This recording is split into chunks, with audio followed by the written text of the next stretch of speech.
എല്ലാവർക്കും നമസ്കാരം. നമുക്ക് സ്ത്രീകൾക്ക് മുടിയെന്ന് പറഞ്ഞാൽ അത് നമ്മുടെ ഒരു വികാരമാണല്ലേ. ഇത് ഉള്ളവർക്ക് ബുദ്ധിമുട്ടാണ്, ഇല്ലാത്തവർക്കും ബുദ്ധിമുട്ടാണ്. അപ്പം എനിക്ക് അത്യാവശ്യം നല്ല മുടിയുണ്ട് കേട്ടോ.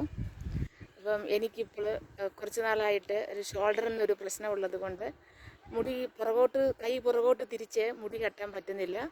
ആരുടെയെങ്കിലുമൊക്കെ ഹെൽപ്പ് ഉണ്ടെങ്കിലേ മുടി പിന്നി കെട്ടാൻ പറ്റുന്നുള്ളൂ. ഇന്ന് രാവിലെ ഞാൻ ഓർത്തു മുടി കുറച്ചങ്ങ് മുറിച്ച് കളഞ്ഞാലോ എന്ന് വിചാരിച്ചു. അപ്പോൾ അങ്ങനെ വിചാരിച്ചിരിക്കുമ്പോഴാണ് ഞാനൊരു വീഡിയോ കണ്ടത്, രേണുസുധിയുടെ ഒരു വീഡിയോ കണ്ടത്. അതിനകത്ത് രേണു മുടിയൊക്കെ മുറിച്ച് കളഞ്ഞിട്ട് ഭയങ്കര വിഷമമായി.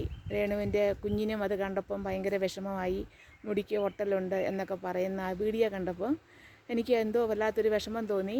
അപ്പം ഞാൻ ഓർത്തു, മുടിയില്ലാതെ വേദനിക്കുന്ന ആ മുടി കൊഴിഞ്ഞു പോകുന്ന കാണുമ്പം വേദനിക്കുന്ന എന്തോരോ മക്കളുണ്ട്, എന്തോരോ രോഗികളുണ്ട്. അപ്പം ഞാൻ വെറുതെ കൈയൊന്ന് പുറകോട്ട് തിരിക്കാൻ പറ്റാത്തതിൻ്റെ പേരിൽ മുടി മുറിച്ച് കളയാന്ന് പറയുമ്പോൾ അതൊരു അഹങ്കാരമാണല്ലോ എന്ന് കരുതി ഞാൻ മുടി മുറിക്കൽ വേണ്ടാന്ന് വെച്ചു. ഇപ്പോൾ പാർക്കിൽ വന്നിരിക്കുകയാണ്. എൻ്റെ ഒരു ഫ്രണ്ടുണ്ട്, ഇങ്ങനെ ഇവിടെ വരും. അപ്പം വന്നു കഴിയുമ്പോൾ എനിക്ക് മുടി എന്നെ കെട്ടിത്തരും, കൈ ഭേദമാകുന്നത് വരെ അങ്ങനെയാണ്.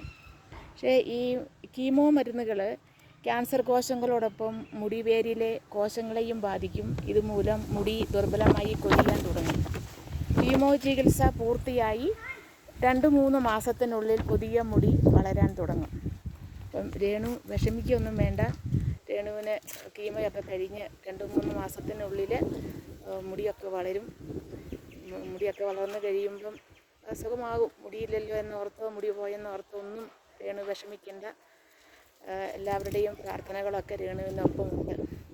അപ്പം ഞാൻ എല്ലാ ക്യാൻസർ രോഗികളുമായി, എല്ലാം വേദന അനുഭവിക്കുന്ന ഒരുപാട് ക്യാൻസർ രോഗികളുണ്ടല്ലോ. അപ്പം ഞാൻ അവർക്കെല്ലാം വേണ്ടി ഒരു കുഞ്ഞു പാട്ട് പാടാമേ.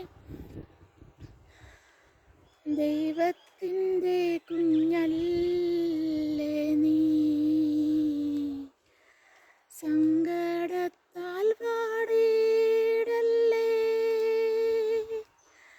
സഹനങ്ങളെ കൃപകളാക്കാൻ